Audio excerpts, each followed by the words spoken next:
Welcome to the Two Tunes podcast. I do the same every time I say that. Yeah. I'm like, it's the same voice.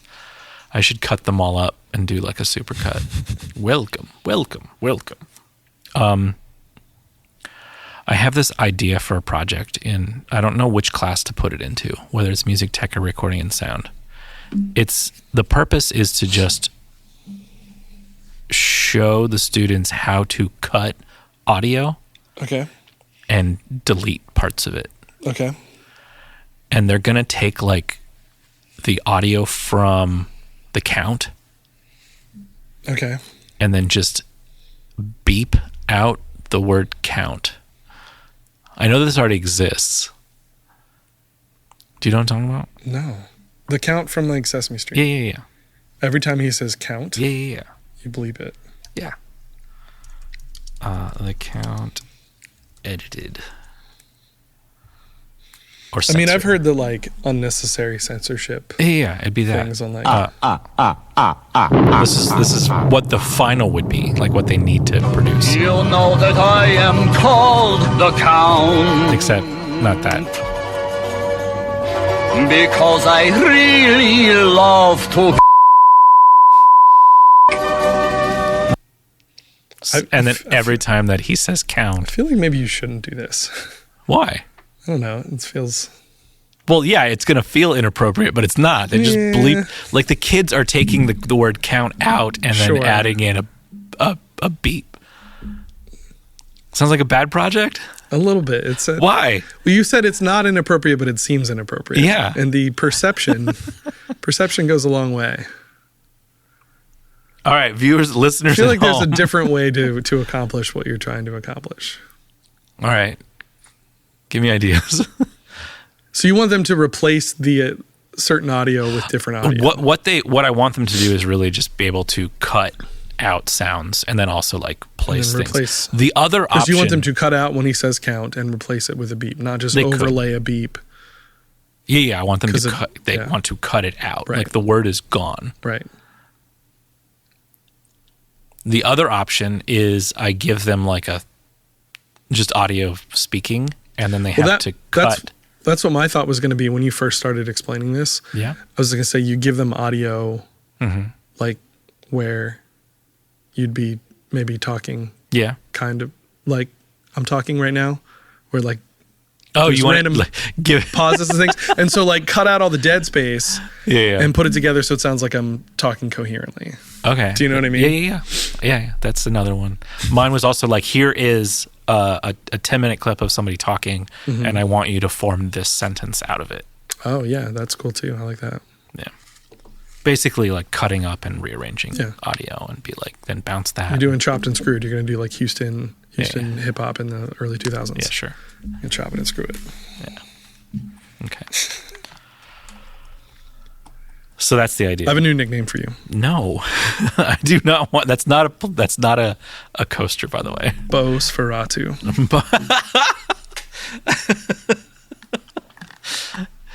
I like that. I thought you might. I'm drinking Rutter's mint green tea. How is it spelled? Please sponsor us. Bosferatu. Bosferatu. How's it spelled? So Beau. Hold on. Nosferatu. Feratu. So you just replace the N-O for the with B-E-A-U. Beau. Bosferatu. Bosferatu. Maybe. Bosferatu. And then you could do it in the font. Yeah. There's got to be a font generator. Do you remember when that was a thing with everything? Well, yeah, but what was the one movie? Font generator. Man. It's gonna block this. I know it is. What was the movie Sorry, it's called? not a font. It's a typeface. But what was the movie called? Oh my gosh. What was it about? Explain it. Oh, Straight Outta Compton. There was like a thing you could do where you could Oh yeah. make it like that. I think there was like a Stranger Things one for a hot second too. Oh, 100%. And just say like Bo. I don't know that. I don't know what you would. What are you searching? Nosferatu font. No, you want like. But it's more like the original Nosferatu. I think you want to search, I don't know, like name generator or something. Anyways, hey. No, it's coming up with like vampire name generators. Here, let's do a vampire name generator. Nosferatu font download. That's not the one. Vampire font. Or sorry, what? What were you saying? Vampire name generator. Did you see Nosferatu? No. Do you want to? Yeah. Okay, cool. Bo, pick. Oh my God, stop. 1, 2, 3, 4, 5, or 6. It's 5. 5. Okay. And pick 1, 5, 10, or 15. 15. Okay. Are you just giving me numbers, or those are the numbers? No. So what it was is the 1 through 6 that you picked fantasy full names. Okay. Okay. And then 15, there are 15 names. So these are the names that it came up with. Yeah. Ariodr, Mist Drinker, Druida, Shadow Terror. I think just the first names are dumb. I just like the last name. Let's just do last names. Okay. Fantasy last names. Let's just do 5. Generate. Cruel Mist, Dire Merc, Gloom Hunter, and Grief Skull, and Warhand. Those are the last names that they came up with. Okay. This is dumb. I thought it was going to be like one of those things like type in your name and then you get like a vampire name. Yeah, gotcha. Maybe this is one. You know what your vampire name would be? Oh, these are all like generator. I don't want like... It'd be Brendan Bittner. I don't want it to like generate... I want it to generate based on your name. That's silly. You know, like when... oh my God, I can't think of anything today. What's that dude's name? Childish Gambino. Mm-hmm. He got his name from like a Wu-Tang name generator. It was one of those things like where you put in your name, your first and last name. Yeah. And then it gives you a thing. That's where he got Childish Gambino from. Oh, yeah, I knew that. Yeah. But Childish Gambino, it doesn't exist anymore. Correct. Or it won't. Yeah. Because he's like, that's done. Yeah. I mean, he'll come up with another one. It won't be Childish Gambino. It'll be Adult Gambino. Or just be Gambino. Yeah. Yeah, so we're here to talk about tattoos and other things. Anything else? I don't think I wasted all my good stuff on last week. Yeah. Gravity. They were making there was like, you know, like Barbenheimer, and like they were trying to like, they keep trying to like do different ones. Yeah. A friend of mine saw Baby Girl. Yeah. Which she like didn't care for at all. And then she was like, I think I'm going to go see Nosferatu. And I was like, Baby Ratu. Which I didn't come up with, but like that's been the thing because they released like at the same time. Yeah. Baby Ratu. Crap, what was it? So I've been watching, because it's a triptych, Kinds of Kindness. Okay. So I think I've heard of it.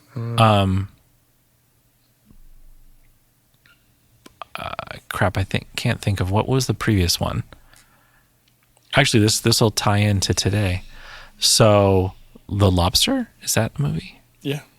Yeah, I think it's directed by the same guy. Okay. And then Poor Girl, Poor something, Poor Things. Poor Things. Oh, yeah. What is that guy's name? I don't know. Yorgos or something. Yeah, Yorgos is his first name. Yorgos I don't know the last Lanthimos or something. What is his name? Anyways, dude, he's Yorgos Lanthimos. He's a Greek filmmaker. He's weird, but he's been working with the same people, which is what's her face? Emma Stone. She's in his new. He's in the last 2 and maybe the next one. She's going to be in the next one because she shaved her head because okay. There was like a big deal. She was at some awards thing and she had short hair. Yeah. And then Kirsten Dunst's husband is in this one. Jesse Plemons. Yes. And then Willem Dafoe. But they're all really weird. Anthology film, Kinds of Kindness. Yeah. So like there's 2 stories right now. Mm-hmm. And that Jesse, what's his name? Jesse what?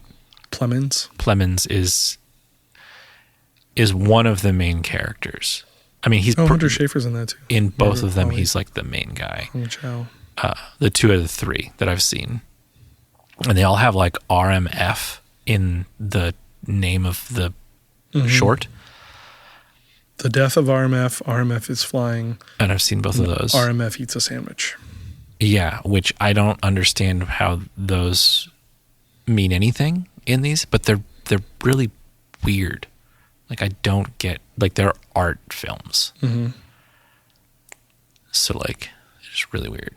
And I was just waiting for the dance that she does. There's a weird dance that she does. Is that in Poor Things? No. It's in Kinds of Kindness. And it's in the third one. Do you want me to read you the plot summary? I mean, I've watched them all. Well, I've watched the 2 of the 3. So no, you don't want me to. You go for it. I mean, it doesn't No, really it's matter. long. There's a mid-credit scene though. So what did they say the mid-credit scene is? Oh, For the one you haven't seen? never mind then. No, because there's credits at the end of each. This is for the one you haven't seen yet. Okay. So at the end of the third, or the second one, there's like dogs driving cars. And then there's like a human just dead on the road while a car is like going around them. Amazing. It's so weird. Yeah. And like, so in the second one, the main characters are police officers, and then the wife disappears and then comes back, and it's just like not the same person, or at least like the husband thinks it's not the same person and asks her to do weird things. But there's this scene, it's like the friends come over and it's like, yeah, we can watch the whole tape. And then they go to the tape and it's like the 2 police officers and their wives like in a porn video. Okay. And they're just sitting there watching while the one girl is missing. Okay. And it's just like, this is why? Yeah. Like, and it doesn't make, it's just like adding texture to the, like what the characters are. Okay. Like it doesn't serve the plot at all.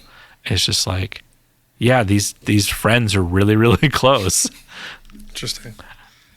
Okay. And then Emma Stone comes back and then she's like, all right, well, we're just going to go to the bedroom now. And they're like, I don't think so. Cause like, you just came back and it's like, what are they just going to do it here on the table? It's like really weird movies. They look amazing. Yeah.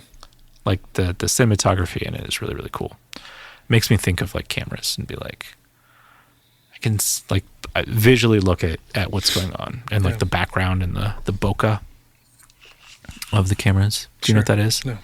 So if you look at like the out of focus stuff in the background, Okay. Different lenses will give you different things. Okay. Like sometimes it's like, oh, well, those are like swirls. Your hair is doing a really funky thing. Yeah, right it now. is. Right. Yeah, thank you. Okay, sure. But like, how do I point it out? I mean, no one's going to see this On except you. this audio medium. You can see it more in Poor Things. Images. Careful. I know.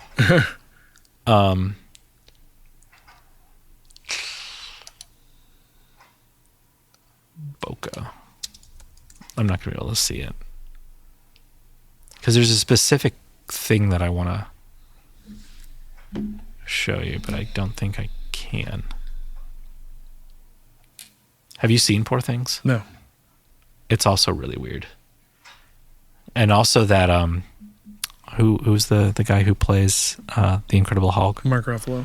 Yeah, he's in it and he plays a horrible person, and then like he felt really bad like in every scene. He's like, I'm so sorry. Mm-hmm. Like, cut, I'm so sorry. Please, like Boca, B-O-C-A? I believe so. Because all I find is movies called Boca or movie theaters in Boca Raton. Maybe I'm wrong.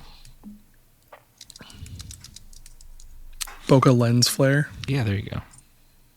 How to create? Oh, B-O-K-E-H. Bouquet, maybe. BOKH. B-O-K-E-H. The aesthetic quality of the out of focus blur in a photograph. Right. Yeah. Because different cameras will do, like, mostly older cameras will do weird things. Yeah. Like, it's not like you get like little, like with lights, you'll get like little circles, but sometimes you'll just get like. We get like the whole huge- lens flare thing, like that. Yep. What's his name uses all the time? Yeah. Zack Snyder. Does he?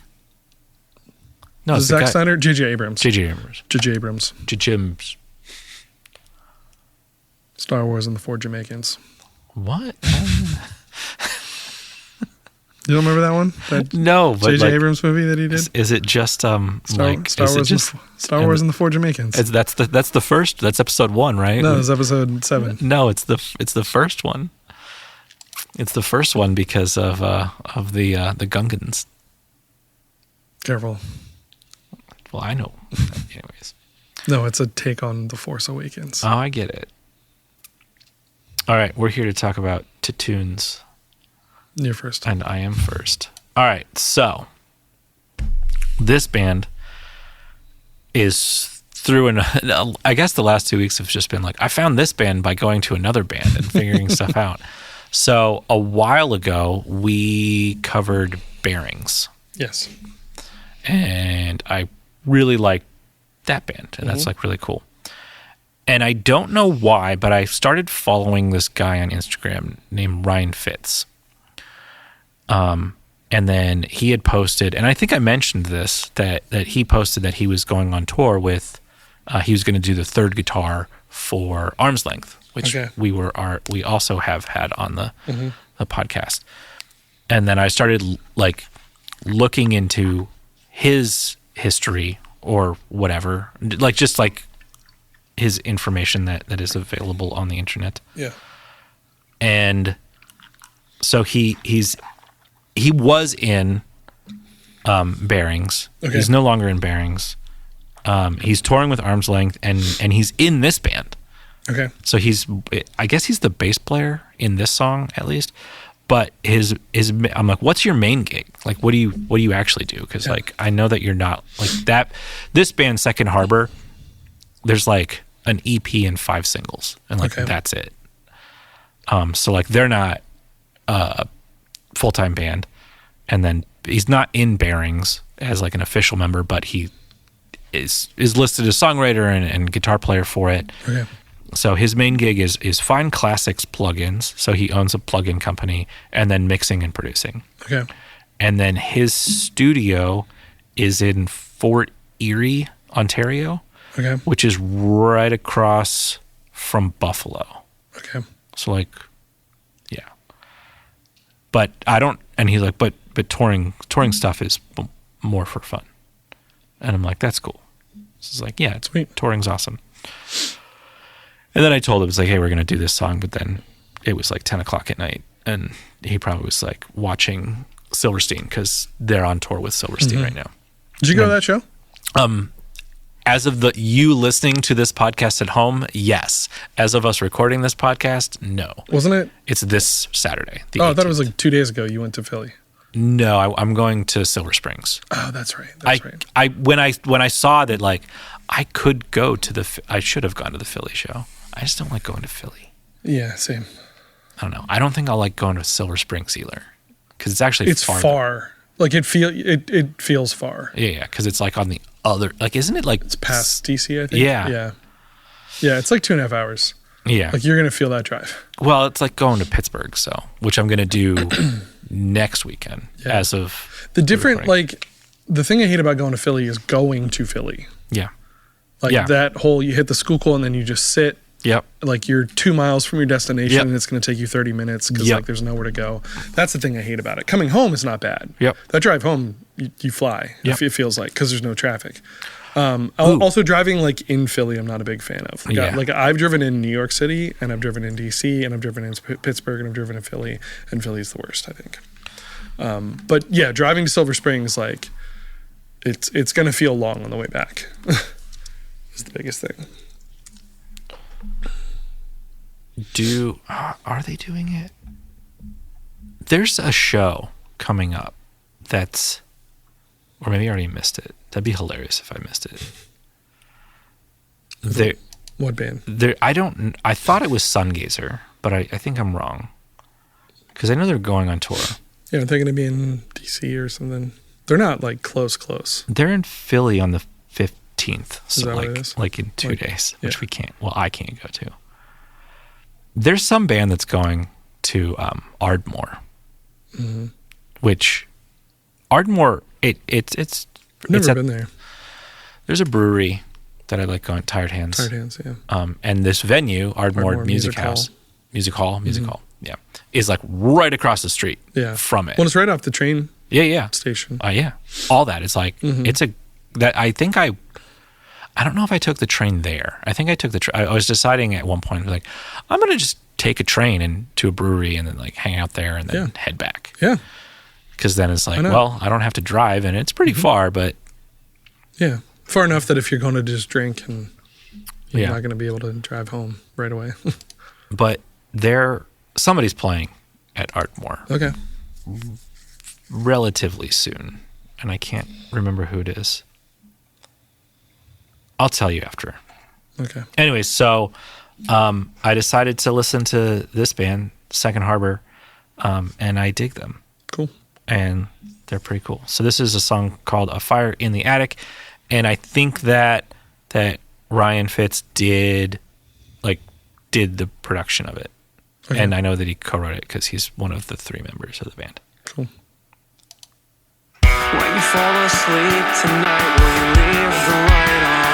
Can't tell you're hurting by your worried little eyes. When you fall asleep tonight, will you sing the same song? Will you tell them nothing but your sorry little lies? Does it ease your mind? You're shivering over your head, so lie to them where you're headed in bed. It's just 9. The vocals right at that little moment, are they like auto-tuned? I don't know. Or something, or like going through a filter? It's just for like that little moment.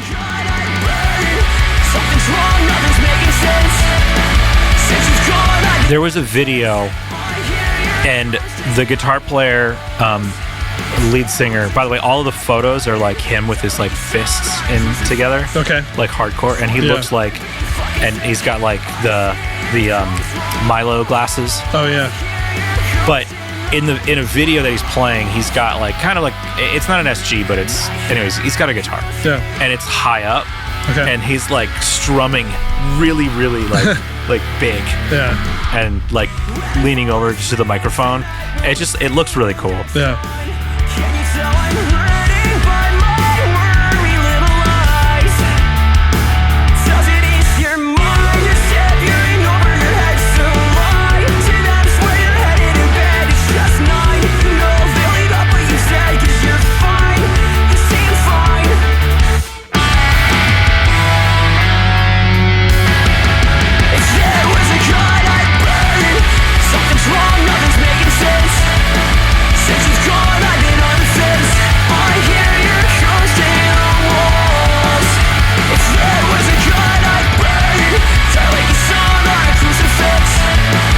Yeah, it's cool. I don't have a lot to say. I don't know. I like it. They need more music, but I don't know if that's gonna happen since it seems like the band's just kind of like, yeah, when we got stuff, we'll do it. We'll put it out. Yeah.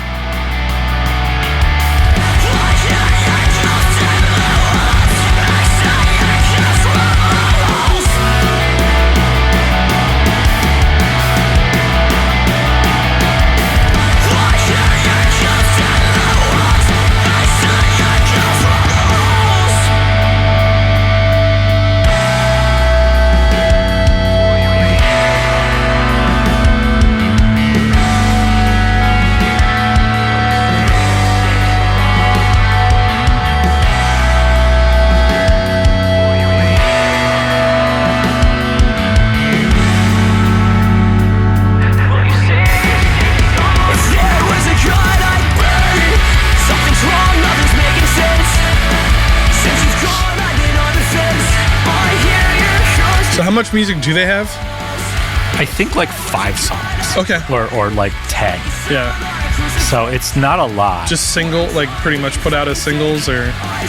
Yeah. Let me go specifically to them.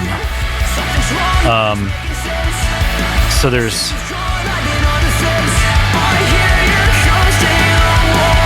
So 1, 2, 3, 4, 5, 6, 7, 8, 9, 10, 11, 12 singles and 1 EP. Okay. And I don't know exactly. Hold on. Stop. I don't know exactly if there's any that are part of something else. Like, what's the EP called? The EP is called Transparent. Or Transparent. 2019.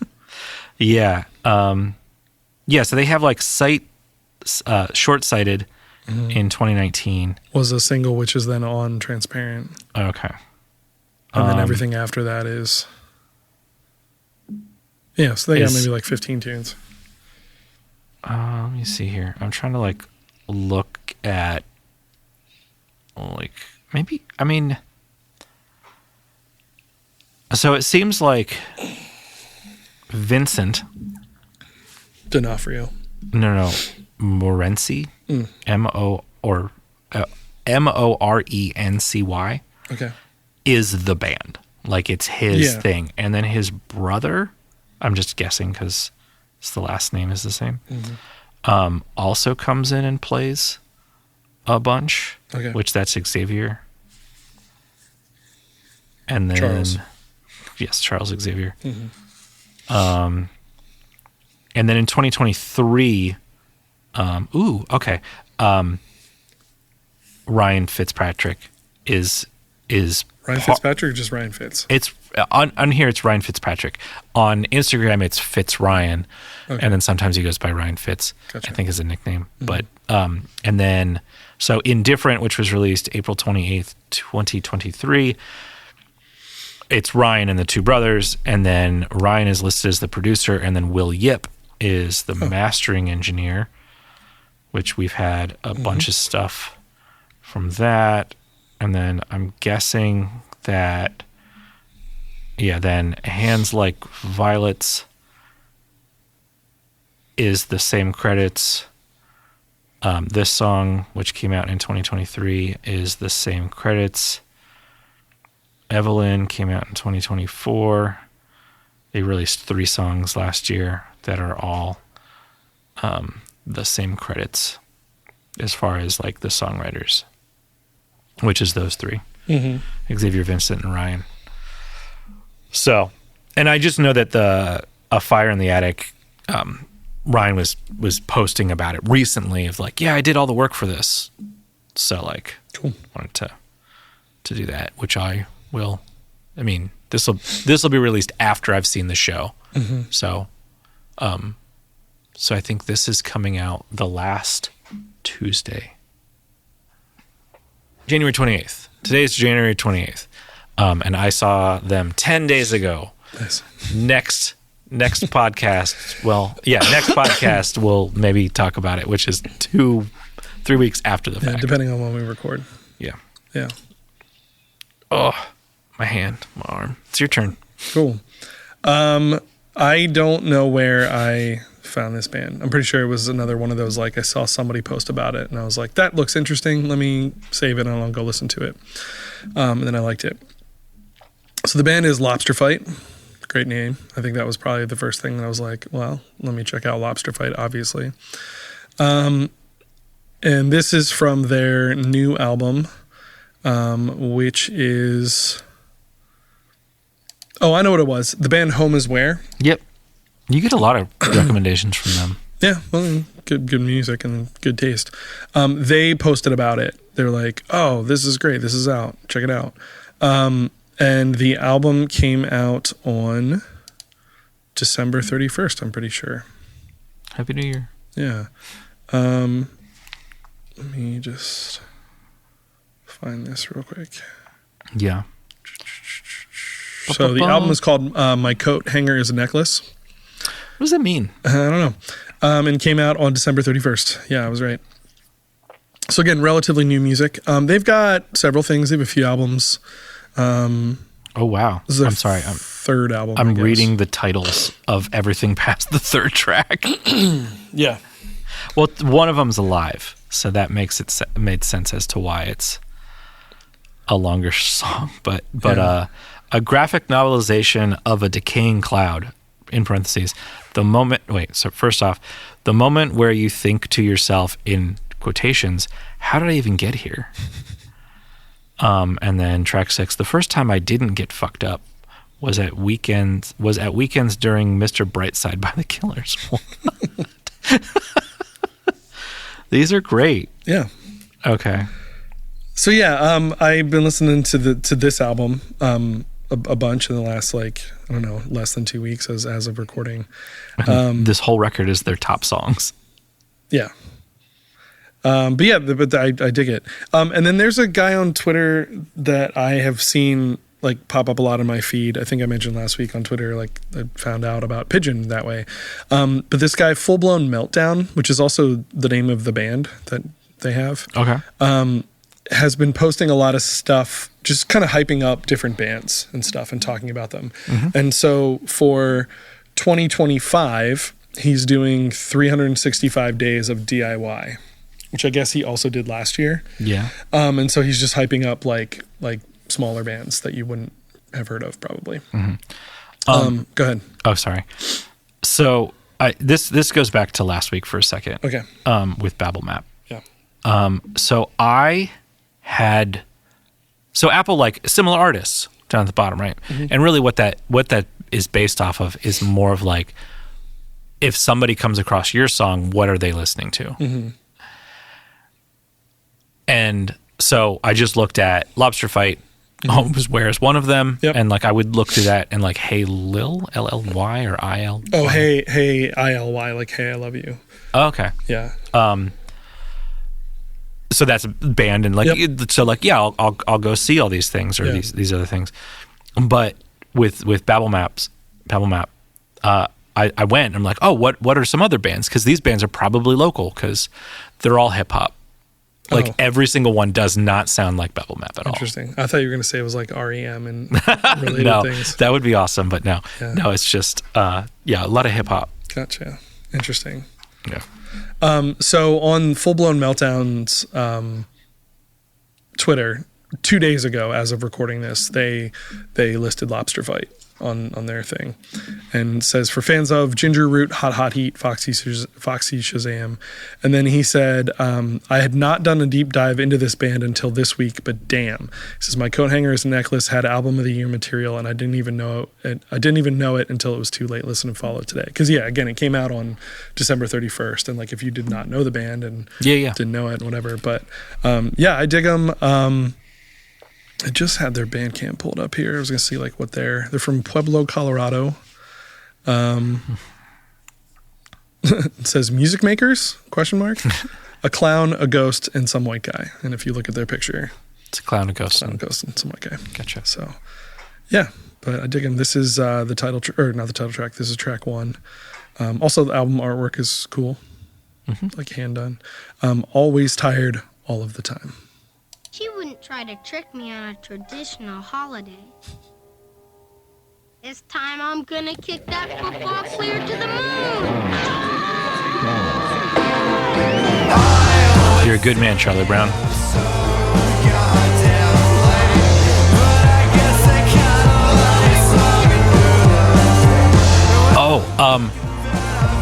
So I don't know what point this reminded me of Panic at the Disco, but the Weird album by Panic at the Disco. I don't know which one. Okay. It's like their second record. Like when the band quit. And when all but one member quit. Yeah, when it was pretty much just Brendan Urie. Yeah. Well, no, it was Brendan Urie and another guy. Well, it was the other guy used to be the main songwriter, Ryan something. Yeah. So it was right before then he left, and then so it was like, anyways. Gotcha. But some of this reminds me of that. Yeah. And that's a banjo, right? Is there a banjo in this? Probably. This just was reminded.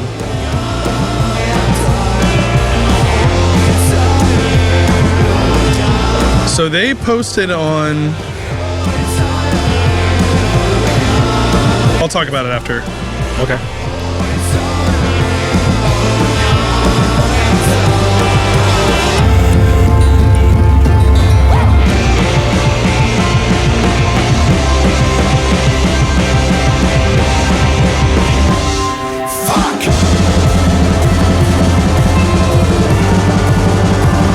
That change is weird rhythmically because I don't know what the tempo is supposed to be. Still 2, 3, 4, 1, but it's felt in like 1, 2, 3, 1, 2, 3, 1, 2, 3, 1, 2, 3, 1, 2, 1, 2, 1. Like that kind of.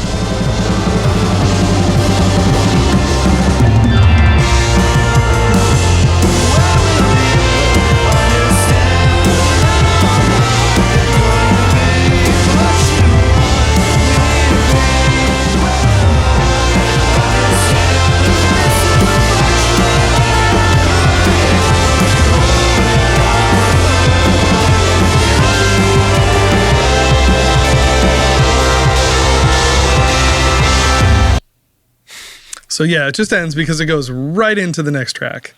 So much so that I was telling Bo when I was listening to the album, like literally last night, I had to look for a second because I was like, oh, this is a new song. So yeah, the ending, if you just listen to this track only, it sounds very abrupt and strange. By the way, it's just really 2 people that are in this band. Cool. So if you go onto their Bandcamp and look at just look at this album and like all the credits and all the info and stuff, there's a lot going on. The one thing it says, this is our 3rd batch of songs. We wrote and recorded them from August 2022 to December 2024. So again, 2022, I think, was like their last release. Mm-hmm. So, basically since then. And then it says, on this release, Lobsterfight has been, and continues to be Angel Sanchez Quintana and James Chase Gove. So it's just those 2 folks. And then there are also like a bunch of other people that are on it throughout. They list them. And then it says about all songs are written and arranged by Angel Sanchez Quintana except for several of them, which also have significant parts written by James Chase Gove, who's the other member of the band. And then there is a list of 1, 2, 3, 4, 5, 6, 7, 8, 9, 10, 11, 12 different tunes that are sampled in this. Okay. Throughout the album. Interesting. So like... where's this information coming from again? Bandcamp. Okay. So Sunday Morning by the Velvet Underground. Mm-hmm. The Love I'm Searching For by the Rentals. Camille 2000 titles by Piero Piccioni, which is from some 1960s movie. Can I Kick It by Tribe Called Quest. All these different things. And then here's the listing of who played what. You ready for this? Yeah. All right, so Angel Sanchez Quintana, sorry if I'm pronouncing your name incorrectly, but acoustic piano, electric/acoustic bass, baby sitar, harmonica, stylophone, electric and acoustic guitar, 12-string guitar, vibraphone, glockenspiel, clarinet, organ, harpsichord, accordion, Casio keys, synths, drums on two songs, bells, tambourine, woodblock, sound bites on another like 4, 5, 6, 7 songs, and then all of the harmony, backup vocals, lead vocals, and lyrics. And then the other guy, James Gove, all drums, percussion, harmony, vocals on several songs, animal sound bites on one song, animal sound bites on another song, electric lead guitar on another song, and stylophone and ukulele on a different song. And then a guy played cello on like 2 tracks. Okay. So that's their whole thing. Multi-instrumentalist. Yeah. And then somebody else played saxophone. Somebody else played viola. Somebody else played violin, more violin, trombone. There's some vocal sampling. Oh man, there's like even more credits than I thought. Holy cow. Another guy does ukulele and banjo. Somebody else does lead vocals at one point. Yeah, they got a lot going on. Trumpet, animal goat sound bites. Animal goat sound bites? Yeah. And pictures at some point. So yeah, there's a whole lot happening. So, and then they have big long special thanks and stuff. So yeah, they're cool. The album is really interesting. It does, a lot of the tracks do kind of like what that first one does, where it almost, there's like feel changes and almost genre changes at times and things. I had trouble picking a song just because I was like, they're all good and they're all interesting. And so I figured I'll just go with track 1, because if you can hang with track 1, then you'll be good. Something else I wanted to share, and I thought you would especially find this interesting. So the album came out on the 31st, right? Yeah. Which was a Tuesday? Probably. Okay. The following Monday on Instagram, I see on their stories, it says, "Attention all lobsters, important announcement." says our new record, My Coat Hanger is a Necklace, is currently in the process of being re-uploaded to all streaming services with an updated master that brings down the lows and brings up the highs considerably. It's not perfect, but we, the band, find it a good enough balance for everyone. And then on the next thing it said, most importantly, our song Decaying Clouds will have newly recorded takes for the verse section, same lyrics and tone, just far better and cleaner delivery. This is something that I, Anguel, felt incredibly strongly about, as this is possibly the most important song we have as a band have ever done and explores themes we haven't explored before. So I just thought that was kind of interesting that they redid stuff. Oh, sorry, there's a third post on here. I screenshotted all this stuff. It says this is obviously something we don't do because we are a quote unquote once it's out kind of band, but we believe in these songs enough to go back and make sure they're as perfect as humanly possible with the gear and experience that we have. We apologize for any inconvenience. The record is being uploaded with the same ISRC codes, so you can go back in and find those if you had them on playlists and stuff. And if you want to hear what the record will sound like from now on, our Bandcamp already has them. So basically it came out and they didn't love it, like the way it sounded, and so they went back and fixed it and put it back up. So that was cool. This is cool. I don't know why, like, because at some point you would have heard it before you uploaded it, right? And so Yeah, but sometimes it can be different. Yeah. Like I'll bounce stuff and then I'll play it through my speakers, or now you should do this more often, of like playing it through as many different things as possible. Right. And then sometimes when you send it to any streaming service, they're going to do their own thing to it, and it's going to change it. Now, some of the plugins that you can have can do that, can like flip and be like, this is what it's going to sound like through Apple. This is what it's going to sound like through Spotify. This is what it's going to sound like through Tidal. And you can do that, but it costs money. Yeah. So maybe you're not going to buy that plugin because you don't have the time or whatever. Right, so you kind of like listen to it. Yeah. So anyway, I just thought that was interesting that they were like, yeah, this isn't quite how we wanted it, so we're going to re-upload it and stuff, which is cool. So, yeah.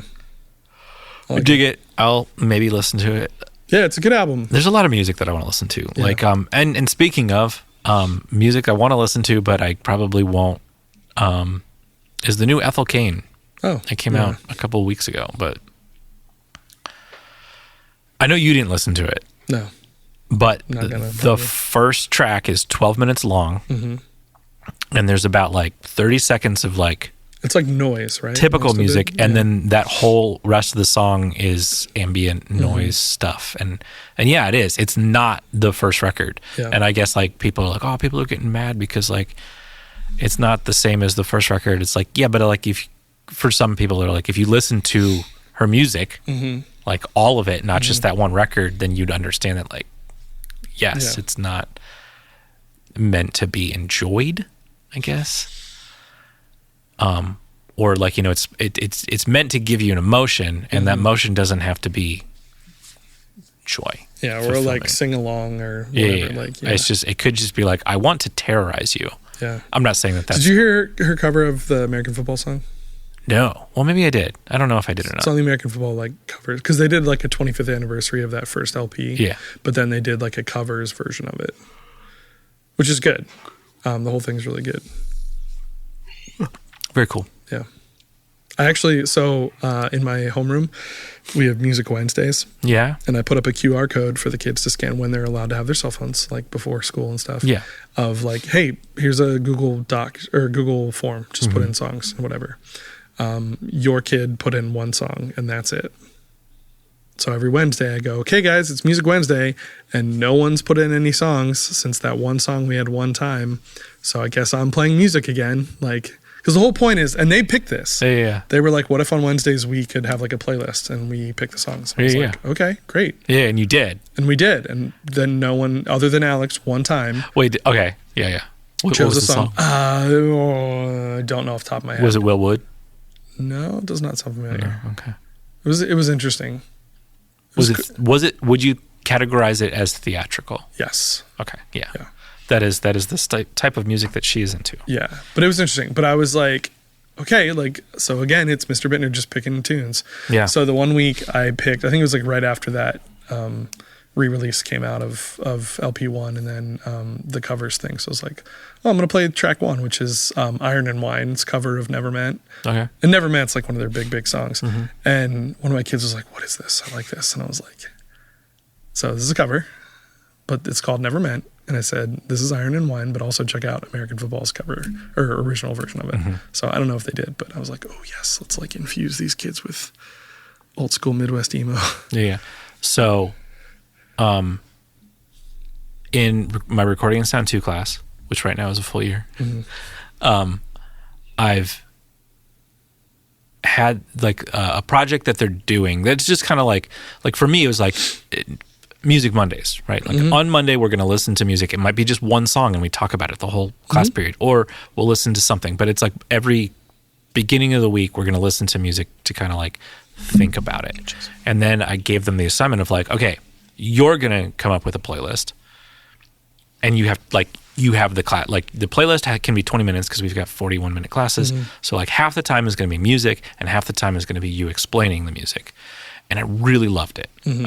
We've done like the first round of it. And then now they're going to come up with another one, and there's like a little bit more stipulations of like, all right, order matters now, like, and you have to explain why you went from 1 to 2 to 3 to 4 or to whatever for the 20 minutes. You have to, like, there has to be a theme through all of these. It can't just be like, well, I like these songs. And it can't be the same artist either. It's got to like you're making either like you're making a concept album, you're making a jukebox musical, you're whatever, like all these songs have the same name. They're all Holiday. They're all named Holiday. Yeah. Sorry, I'm loudly moving the microphone closer to me. Yeah, you're fine. But that I've really enjoyed it because like that class is just a bunch of seniors. And I really enjoy it because like when they're explaining it, like, oh, I chose this song because of this. And like you can kind of like learn about them through their music, which I think is really super cool. And I wish I could do it with all my classes, but I know that like freshmen in the will not take it seriously, and like I won't learn anything about them. They're like, well, this is a Minecraft farts compilation. yeah, it'll be like something like that. But then on our FID day, flexible instruction day, that was like everybody's assignment for the day was just like, hey, give me one song that I should listen to today. That's your, like, if you do this, you get your points for today. If not, like, then why did you show up? And I was very surprised by some of them. Like, oh, you gave me like musicals. I didn't think you were into musicals. This one's in Italian and it's classical. What? Why did you do this? It's like, oh, Drake's still a big deal. Kids like Drake still. I thought since that beef, they're just like, I don't really like Drake that much. It's like, no, the kids still like Drake. Interesting. Yeah. So, yeah, learning about human beings through what their music is. Yeah. And the reason I say that, and then I asked about like, is it Will Wood or is it theatrical? There was a student in one of my classes that gave me Will Wood. And it's kind of like, yeah, I like Will Wood has a crowd and like has fans, and their fans are like, I don't want to say, oh, I can tell that you're a Will Wood fan, but like if you are a Will Wood fan, then you kind of like, I'm like, yeah, I can see that. Like you kind of fit that stereotype. Sure. So like, I'll tell you off mic, but you can kind of grasp. It's like, oh yeah, okay, totally understand. Yeah. So then I'm like, oh, you and my daughter might like each other, or might like be friends because you like this person, which so cool. Music is cool. It's a universal language. I think I have thought about doing like a playlist thing, or maybe I even did at one point, of having my students like, especially in theory, like do like a playlist thing. Maybe that would be a good way, like the beginning of the year. Yeah, right at the beginning of the year, be like, hey, you got to make a 20-minute. I like the 20 minutes instead of like 10 songs or whatever, because that would take me a while to get through. And yeah, the reason for that is because I was like, you have a presentation and you have the class period, and then you have half the class period of music and then half the class period too. So like in my younger classes, I don't think I do that. You do like one song maybe, like maybe two, because I want to get like a more than just like boiled down to one thing. Because if I like that class only, it's seniors, it's 7 kids. Like, okay, totally makes sense. But if I have a class of 15 freshmen, it's just like that's a lot of days. Yeah. It's 15 days. It's like I don't want to take 15 days. Well, they wouldn't have to do the whole time, I guess. Yeah. Could do. Okay, you get one song. You get 10 minutes total. Yeah. So you get a song and time to discuss. Oh, and that was like you get 20 minutes and like you can go over 20 minutes, but just by like, oh, well, the song was like 5 minutes and that's how it went over. Or like, but if you get within like 4 minutes of 20 minutes, it's just like, just stop. Yeah. Or I should say like 2 minutes. Yeah. Because, and a couple people went over. One person gave me like a 30-second song. Like that, well, not even that. Like it was like a 10-second song. And it's just like, blah, blah, blah. And that was it. Yeah. And like half of the song was just silence. It was like, it's like, because I thought it was funny. It's like, yeah. Sure. So, anyways, that was our pod. Yeah. We'll Thanks see for you listening. next week. Bye. Bye.